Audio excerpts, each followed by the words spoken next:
इंसान को बनाने में कुदरत ने जितनी शिद्दत से मेहनत की है उतनी मेहनत किसी और जीव को बनाने में नहीं की।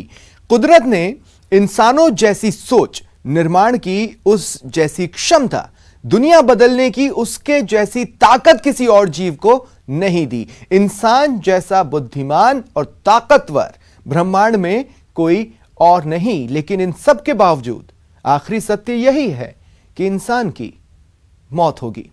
नमस्कार, स्वागत है आप सभी का। आपके साथ मैं हूं स्वप्निल। जिसका भी जन्म हुआ है उसकी मौत निश्चित है, लेकिन आज हम आपको एक ऐसे शख्स के बारे में बताने जा रहे हैं जिसने इस आखिरी सत्य को चुनौती दी है, जो अमर होने की राह पर है, भले ही वो आंशिक तौर पर एक साइबॉर्ग की तरह। आज हम बताने जा रहे हैं इंग्लैंड के डॉक्टर पीटर ने क्यों कहा वो भविष्य है, पीटर 2.0 है, इंसान 2.0 है।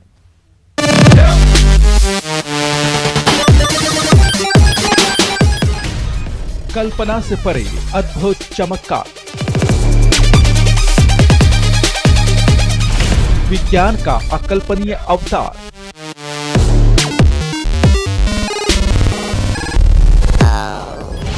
सबसे अविश्वसनीय आविष्कार,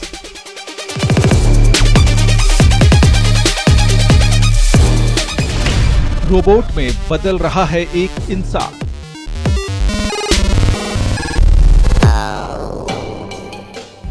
मौत नहीं, इंसान का होगा transform. Hello, I am the future. Hello, I am the future. Hello, I am the future. Real life नहीं, रियल लाइफ का अवतार।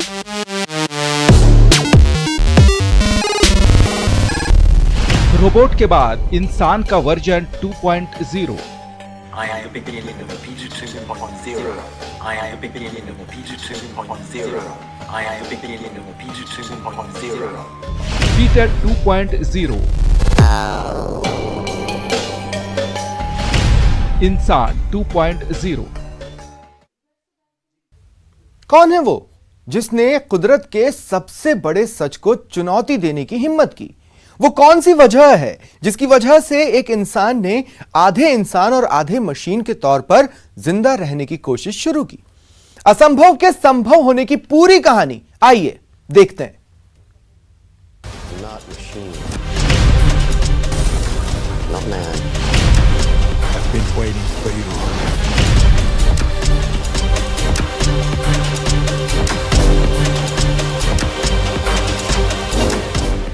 Hello, I am the future. I am the beginning of the Peter 2.0. मानव जाति के 13.8 अरब साल के इतिहास में ये पहला मौका है जब एक इंसान रोबोट में तब्दील हो रहा है। विज्ञान की भाषा में साइबॉर्ग बन रहा है। सीधे शब्दों में कहें तो एक इंसान का आधा हिस्सा मशीन में तब्दील हो रहा है। On the 10th of October 2019, Peter 1.0 will say his very last words. But by then I will be fully operational and I will come online. For decades to come, I will keep Peter's personality alive, and for all the time, I will continue to evolve, dying as a human, living as a cyborg. सांस थमते और धड़कनों के रुकते ही इंसान की मौत हो जाती है। उसका शरीर बेजान हो जाता है, न दिल काम करता और न दिमाग काम करता है। हाँ, कुछ देर तक कुछ खास अंग काम करने लायक रहते हैं, लेकिन कुछ देर बाद ही वो भी बेकार हो जाते हैं। लेकिन अब इस शख्स ने खुद को साइबॉर्ग में तब्दील कर अपने को आधे रोबोट के तौर पर अजर अमर करने का फैसला कर लिया है। And for all the time, I will continue to evolve, dying as a human, living as a cyborg. इंसान के तौर पर मर रहे और साइबॉर्ग के तौर पर जीने की कोशिश में लगे इस शख्स और उसकी पूरी कहानी से अब हम आपको रूबरू कराते हैं। इंसान से साइबॉर्ग में बदल रहे इस शख्स का पूरा नाम है doctor Peter B Scott Morgan. Doctor Peter B Scott Morgan England के रहने वाले हैं और वो एक साइंटिस्ट हैं। तेज तर्रार डॉक्टर पीटर कुछ साल पहले तक जिंदा दिल हुआ करते थे। जिंदगी के प्रति उनका पॉजिटिव नजरिया उनके करीबियों के लिए मिसाल हुआ करता था। लेकिन एक बीमारी ने डॉक्टर पीटर स्कॉट मॉर्गन की जिंदगी बदल दी। डॉक्टर पीटर का इलाज करने वाले डॉक्टरों ने कुछ साल पहले बताया कि doctor Peter Morgan motor neuron बीमारी से पीड़ित हैं। मोटर न्यूरॉन मांसपेशियों की एक गंभीर बीमारी है। एमएनडी में धीरे धीरे मांसपेशियां काम करना बंद कर देती हैं और धीरे धीरे कर इंसान मौत के करीब पहुंच जाता है। शुरुआती दिनों में 61 साल के पीटर को बड़ा झटका लगा, लेकिन कुछ ही दिनों में वो अवसाद से बाहर निकल गए और एक क्रांतिकारी फैसला ले लिया। डॉक्टर पीटर ने कहा कि मोटर न्यूरॉन से मौत को अपनी नियति नहीं बनने देंगे। मौत से डरने की जगह वो जिंदा रहने की कोशिश करेंगे। इंसान के तौर पर ना सही, साइबॉर्ग के तौर पर वो जिंदा रहेंगे। डॉक्टर पीटर स्कॉट मॉर्गन ने भले ही साइबॉर्ग बनने का फैसला कर लिया था, लेकिन मानव जाति के इतिहास में ऐसा पहले कभी नहीं हुआ। कोई भी इंसान आधा रोबोट नहीं बन पाया, लेकिन अपने धुन के पक्के डॉक्टर पीटर ने खुद को विज्ञान को सौंप दिया और फिर शुरू हुई उन्हें साइबॉर्ग बनाने की तैयारी, जिसके तहत अब तक डॉक्टर पीटर के शरीर के 3 हिस्से मैकेनिकल हो चुके हैं। खाने की एक ट्यूब सीधे उनके पेट से जोड़ दी गई है। ट्यूब से खाना सीधे उनके पेट में पहुंच जाता है। डॉक्टर पीटर के ब्लैडर से कैथेटर जोड़ दिया गया है। यूरिन साफ करने के लिए ब्लैडर से कैथेटर जोड़ा गया है। वैक्यूम क्लीनर जैसा वेस्ट बैग उनके कोलोन से जोड़ा गया है। वेस्ट बैग डॉक्टर पीटर के पेट में मल साफ करता है। सांस लेने के लिए फेफड़ों तक सीधी नली लगाई गई है। जून 2018 में हुए एक के बाद एक कई ऑपरेशन से कई चीजें बदल गई और फिर बारी आई पीटर के चेहरे को आकार देने वाली सर्जरी की। पीटर के चेहरे में आर्टिफिशियल मांसपेशियां लगाई गई। पहचान के लिए आई कंट्रोलिंग सिस्टम विकसित किया गया। पीटर आई कंट्रोलिंग सिस्टम से कंप्यूटर ऑपरेट कर सकते हैं। अब पीटर बी स्कॉट मॉर्गन का चेहरा रोबोटिक हो चुका है। इसके बाद बारी आई 10 अक्टूबर को, जब उनका आखिरी ऑपरेशन हुआ। इस ऑपरेशन में डॉक्टर पीटर के दिमाग को आर्टिफिशियल इंटेलिजेंस से जोड़ा गया। आर्टिफिशियल इंटेलिजेंस के जरिए पीटर की आवाज बदल दी गई। इस ऑपरेशन का पूरा रिजल्ट क्या हुआ और एक साइबॉर्ग के तौर पर उनकी हालत कैसी है, इसके बारे में अभी तक ज्यादा जानकारी तो सामने नहीं आई है, लेकिन ऑपरेशन से पहले उन्होंने जो कुछ पोस्ट किया उससे उनकी महानता का अंदाजा हो जाता है। मैं पीटर 2.0 बनने जा रहा हूँ, यानी मैं साइबॉर्ग बनने जा रहा हूँ। 13.8 बिलियन सालों में पहली बार कोई इंसान इतना एडवांस रोबोट बन रहा है। 13.8 बिलियन साल यानी अपने ब्रह्मांड की उम्र। मेरे शरीर का ऊपरी हिस्सा पूरी तरह से सिंथेटिक हो जाएगा और दिमाग का कुछ हिस्सा रोबोटिक। मेरा शरीर हार्डवेयर, वेटवेयर, डिजिटल और एनालॉग हो जाएगा। मुझे पता है कि बतौर मानव मैं मर चुका होऊंगा, लेकिन एक साइबॉर्ग की तौर पर जिंदा रहूंगा। अब तक का सच यही था कि इंसान पैदा हुए हैं तो मरेंगे ही, लेकिन साइबॉर्ग नहीं मरेंगे, वो अजर अमर हो सकते हैं। ऐसे में सवाल उठता है कि साइबॉर्ग क्या बला है जिससे इंसान मौत के बाद भी जिंदा रह सकता है। विज्ञान की भाषा में साइबॉर्ग आधे इंसान आधे रोबोट होते हैं, यानी साइबॉर्ग में मानव शरीर का आधा हिस्सा और आधा मशीन लगा होता है। बहरहाल ये अविश्वसनीय सा लगता है, जिसकी आज तक सिर्फ और सिर्फ कल्पना की गई, जिसे सिर्फ और सिर्फ रुपहले पर्दे पर सोचा गया, उतारा गया। अब वो साइबॉर्ग रियल लाइफ में जीवंत हो रहा है। मतलब साफ है कि अब की बार रोबोट का नहीं, इंसान 2.0 आ रहा है। Bureau report, news 18 network. और काफ़ी इंटरेस्टिंग टॉपिक है। डॉक्टर मधुपर्णा पॉल न्यूरोलॉजिस्ट हैं, मेरे साथ जुड़ रही हैं। Doctor Kausar Ali robotic experts हैं। मैं आप दोनों का स्वागत करता हूं न्यूज़ 18 राजस्थान पर। आज इस विषय पर मैं आपसे बातचीत करूंगा, समझने की कोशिश करूंगा आखिर ये क्या है। लेकिन उससे पहले हमारे दर्शकों को एक छोटी सी रिपोर्ट और दिखाना चाहते हैं। दरअसल जीवन का आखिरी सत्य मृत्यु है, फिर भी कोई मरना नहीं चाहता। Doctor B Peter Scott Morgan के साथ भी यही हुआ। डॉक्टरों ने जब उन्हें बताया कि उन्हें मोटर न्यूरॉन नाम की असाध्य बीमारी है तो वो कांप उठे, लेकिन मौत से डरने की जगह उन्होंने मौत से रार ठान ली और खुद को जिंदा रखने की एक ऐसी कोशिश शुरू की जिसकी सिर्फ कल्पना ही की जा सकती है। उनकी ये कोशिश कैसे अंजाम तक पहुंच रही है, आइए बताते हैं उन्हीं के लिखे एक पोस्ट के जरिए। मौत से रार ठान ली,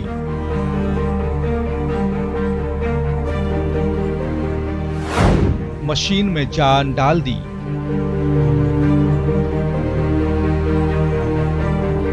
ठीक यही कहानी है इंग्लैंड के doctor Peter B Scott Morgan की। जब डॉक्टरों ने उनसे कहा कि आप मोटर न्यूरॉन डिफिशियंसी से ग्रसित हैं, तो डॉक्टर पीटर डरे नहीं। उन्होंने खुद को बदलने का फैसला कर लिया। इंसान से इंसान 2.0 बनने के सफर पर एक पोस्ट में doctor Peter B Scott Morgan लिखते हैं, मोटर न्यूरॉन बीमारी ने इस बार गलत आदमी को चुन लिया है। इस बार ये बीमारी एक इंसान, अरे नहीं, एक साइबॉर्ग से हार जाएगी। दिसंबर 2017 में मुझे डॉक्टरों ने बताया कि आपको MND है, आप 2 साल से ज्यादा जीवित नहीं रह पाएंगे। मैंने खुद को रोबोट बनाने की सोचकर दुनिया भर के कई वैज्ञानिकों को ईमेल किया। मैं खुश था कि मैं खुद को प्रयोग के लिए तैयार कर रहा हूँ। दुख इस बात का था कि कोई इस रिसर्च के लिए फंड नहीं दे रहा था। मैंने खुद ही अपने पैसे लगाने की बात कही। फिर मेरे पास 3 टीवी कंपनियां आई, कह रही थीं कि वे मेरे ऊपर डॉक्यूमेंट्री बनाएंगी।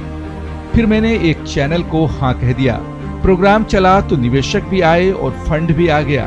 फिर शुरू हुआ दुनिया का सबसे बड़ा बदलाव। मेरा अगला पूरा साल कई सर्जरी में गया, जिसमें मदद की NHS के वैज्ञानिकों ने, जिसके बाद दुनिया की 9 बेहतरीन विशेषज्ञ कंपनियां जुट गईं मुझे इंसान से साइबॉर्ग बनाने में। 21 मार्च 2019 को मेरे सामने दुनिया की सबसे उम्दा हाईटेक कंपनियों के लोग खड़े थे, जो ये कह रहे थे कि वे मेरे लिए आर्टिफिशियल इंटेलिजेंस वाला दिमाग देंगे और मेरी आवाज को सालों साल के लिए सुरक्षित रखेंगे। Hello, I am the future. I am the beginning of Peter 2.0. करीब 2 साल बाद डॉक्टर पीटर साइबॉर्ग बनने की राह पर हैं और वो साफ कहते हैं कि वो भविष्य हैं, पीटर 2.0 की शुरुआत हैं। Hello, I am the future. Hello, I am the future. Hello, I am the future. Bureau report, news 18 network. तो डॉक्टर मधुपर्णा पॉल, न्यूरोलॉजिस्ट, और doctor Kausar Ali, robotic expert, मेरे साथ मौजूद हैं। H.G. वेल्स एक राइटर थे, उन्होंने काफी पहले ऐसी चीजों की परिकल्पना की थी जो भविष्य में देखने को मिल सकती है। उन्हीं में से एक, ये कोई स्काई-फाई मूवी नहीं है, रील नहीं है, रियलिटी में सामने आ रहे हैं। डॉक्टर मधुपर्णा पॉल, सबसे पहले देखिए, मेरे लिए ये पहली बार का टर्म था MND, मोटर न्यूरॉन डिसीज। ऐसे में मैंने इसे समझने की थोड़ी बहुत कोशिश जरूर की, लेकिन हमारे कई दर्शक इसके बारे में नहीं जानते होंगे। तो डॉक्टर साहब, सबसे पहले अगर आप बता दें MND है क्या?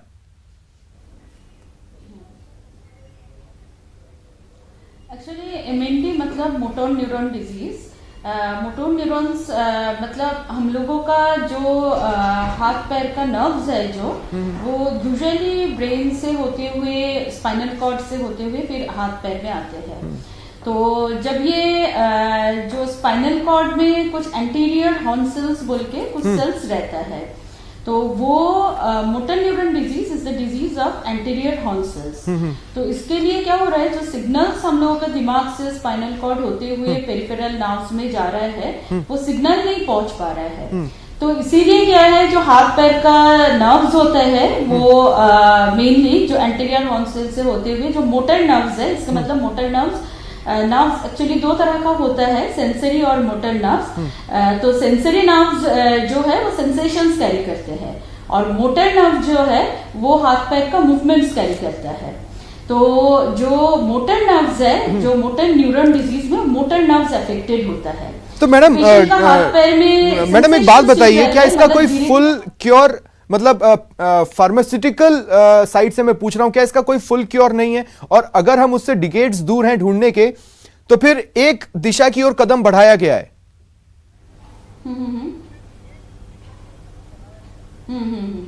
एक्चुअली मोटर न्यूरॉन डिजीज का फुल क्योर तो अभी तक न्यूरोलॉजी में कुछ है नहीं, मगर जरूर कुछ ड्रग्स FDA अप्रूव्ड नया 2-3 साल से आए हैं जो FDA अप्रूव्ड है, मगर वो भी आपका इन रिसर्च फेज पे है।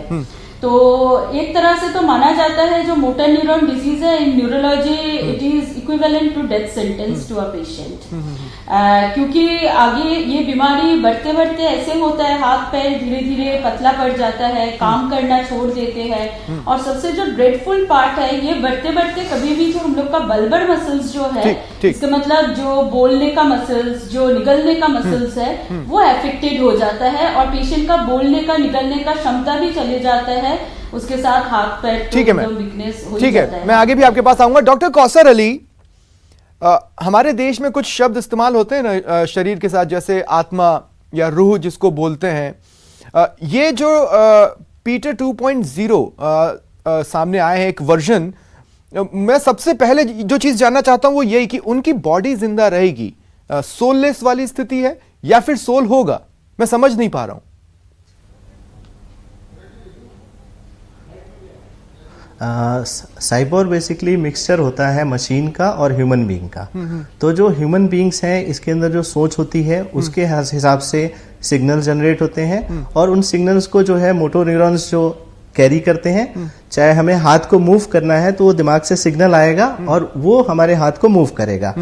अब जो ये डिजीज है एमएनडी, इसके अंदर क्योंकि जो सिग्नल्स हैं ट्रांसफर नहीं हो पाते हैं। अब मशीन का क्या काम है, मशीन जो है ह्यूमंस को कॉपी करता है, तो ये जो न्यूरॉन्स के सिग्नल्स होते हैं इनको डिटेक्ट करता है मशीन और ये पूरा जो है रोबोटिक आर्म होगा, इसको वो करेगा। अब इसमें आपका जो सवाल था कि इंसान जिंदा रहेगा कि नहीं रहेगा, इसमें कुछ हिस्सा आर्टिफिशियल इंटेलिजेंस के वजह से 50% जो है ह्यूमन रहेगा और जो सोच है, जो एक्चुअल दिमाग है जिससे सिग्नल जनरेट होता है, वो जिंदा रहेगा।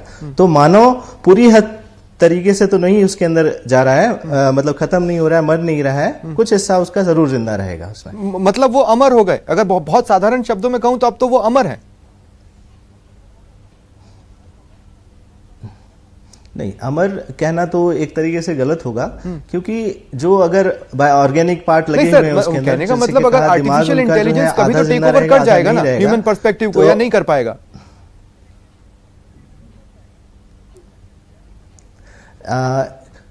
देखिए, आर्टिफिशियल इंटेलिजेंस या मशीन की इफिशिएंसी और इंटेलिजेंसी लेवल ह्यूमन से कहीं ज्यादा होती है, लेकिन उसको बनाया तो इंसान नहीं है। मैं टेक्नोलॉजी का हूं, मैं फेवर करूंगा टेक्नोलॉजी को, लेकिन कहीं ना कहीं हम इंसानी तत्व को खत्म नहीं कर सकते, वो सुपरफिशियल नहीं कर सकते। तो एडमिनिस्ट्रेटिव लेवल पे इसको हमें देखना होता है या पॉलिसी लेवल पे देखना होता है कि सारी चीजें जो है मशीनों पे नहीं चली जाए, इससे इंसानी जो महत्व है वो खत्म होता है। तो हम ये नहीं कह सकते कि अमर हो रहा है वो, लेकिन हाँ, ये मेडिकल टर्म्स के अंदर में क्योर होगा एक, जो जिनके हाथ पैर बच्चों काम नहीं करते हैं, आदमी लोग काम नहीं करते हैं, तो वो मोटो इन रोबोटिक्स को यूज करते हुए हम उसका क्योर दे सकते हैं, उनके लिए सक्षम बना सकते हैं और बच्चों को, लोगों को।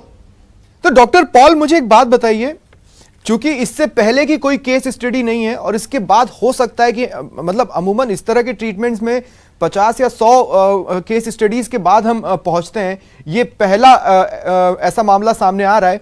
इसलिए डॉक्टर पॉल, मेरा सवाल यह है आपके हिसाब से कि ये गुड आइडिया है या बैड आइडिया है, क्योंकि हम पहले कोई धरातल मौजूद नहीं था जिस पर चलना चालू किए, हम शुरुआत से चालू कर रहे हैं, जीरो से चालू किए सीधे।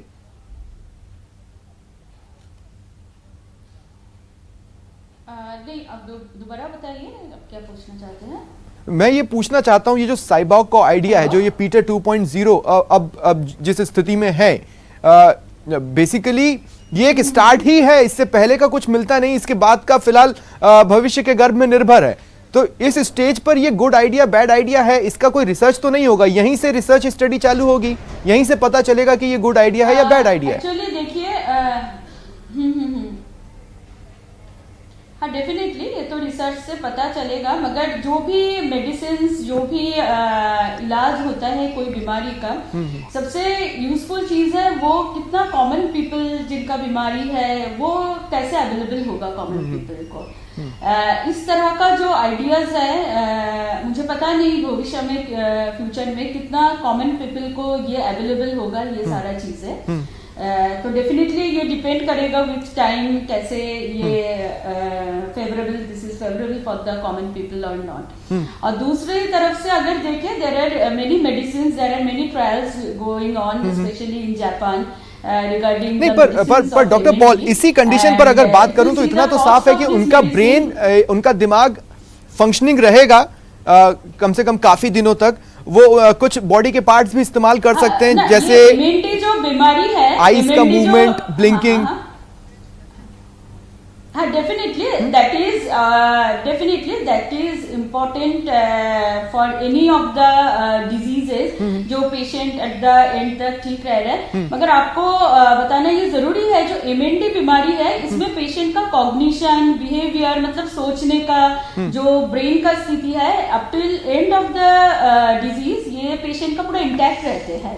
पर अभी ये क्लियर नहीं है ना कि कॉग्निटिव डिक्लाइन होगा या इंक्रीज होगा। नहीं होता, बिकॉज दिस इज अ ना मोटर न्यूरॉन डिजीज में जिस पार्ट ऑफ न्यूरॉन्स अफेक्टेड होता है तो उसमें कभी भी कॉग्निशन अफेक्टेड नहीं होता है पेशेंट का। ठीक है डॉक्टर कौसर अली, यूट्यूब पर जितने भी पीटर 2.0 के वीडियोस अवेलेबल हैं उनके नीचे के कमेंट्स को अगर आप देखेंगे तो उसमें क्रिश्चियनिटी का एंगल आ चुका है, उसमें जीसस जैसे वर्ड्स का इस्तेमाल आ चुका है डिबेट्स में। हमारे यहाँ भी रिलीजियस बेसिस पर बातचीत होगी। मैं ये पूछना चाहता हूं, ये साइबॉर्ग ह्यूमैनिटी के एंगल पे खुद से कितना सोच पाएगा और क्या इसके कुछ ह्यूमन राइट्स होंगे, क्योंकि ये काफी हद तक मशीन है, काफी हद तक मानव भी। जी जी जी, जैसा मैंने पहले भी कहा कि ये जो साइंस और टेक्नोलॉजी को यूज करना है एक ट्रेड ऑफ होता है। ये बेसिकली मानवता की भलाई के लिए है।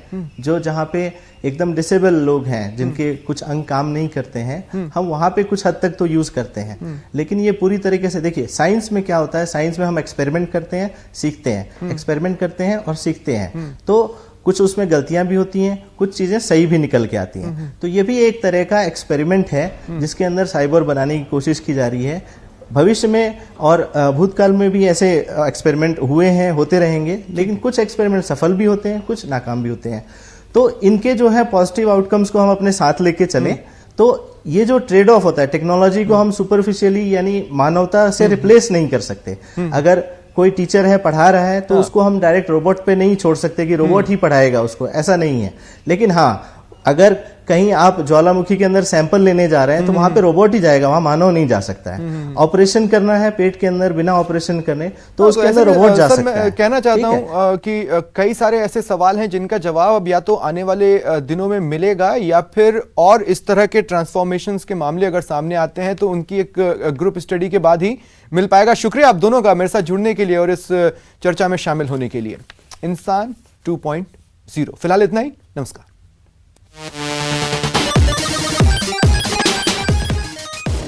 Hello, I am the future.